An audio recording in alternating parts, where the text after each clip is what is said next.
இன்றைக்கி நம்ம எங்கே போயிட்டுருக்கோன்னா மிளகாய் தோட்டத்துக்கு தான் போயிட்டுருக்கோம். ஏற்கனவே பழுத்து ரெடியாக இருக்குது. பறிக்கணுன்னா போன வாரத்துக்கு முந்தின வாரமே பறிச்சிருக்கணும். வேர்க்கடலை கழனியில் வேலை செஞ்சுட்டு இருந்ததுனால டைமே இல்லை. இப்போ பறிக்கலாம் சொல்லிட்டு வந்திருக்கேன். செம்ம வெயில், 10 மணி அளவு போல் தான் வந்திருக்கேன். சரியான வெயில் இருந்தாலும் பறிச்சுட்டு போகலான்னு சொல்லிவிட்டு, ஏன்னா ஒரு நாளும் தள்ளிகிட்டே போயிட்டே இருக்குது. அதனால் பறிக்கலாம் சொல்லிவிட்டு இன்றைக்கி வேலையில் இறங்கியாச்சு. மிளகாவை பறித்து முடிச்சுட்டு அப்படியே மோட்ரு விட்டு இறச்சிட்டு போகலாம் சொல்லிவிட்டு மோட்டரும் விட்டாச்சு. தண்ணி பாஞ்சிட்ருக்கு. அப்படியே கிணத்துல போய்ட்டு தண்ணி நல்லா ஊற்றுது பாருங்கள். செம்மையாக இருக்குது இந்த வெயிலுக்கு.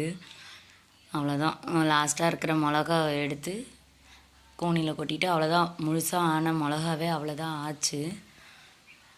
அவ்வளோதான், தண்ணி பாஞ்சிருச்சு. மோட்ரு ஆஃப் பண்ணிவிட்டு வீட்டுக்கு கிளம்பிடலாம். ஓகே ஃப்ரெண்ட்ஸ், அடுத்த ஷாட்டில் பார்க்கலாம். பாய்.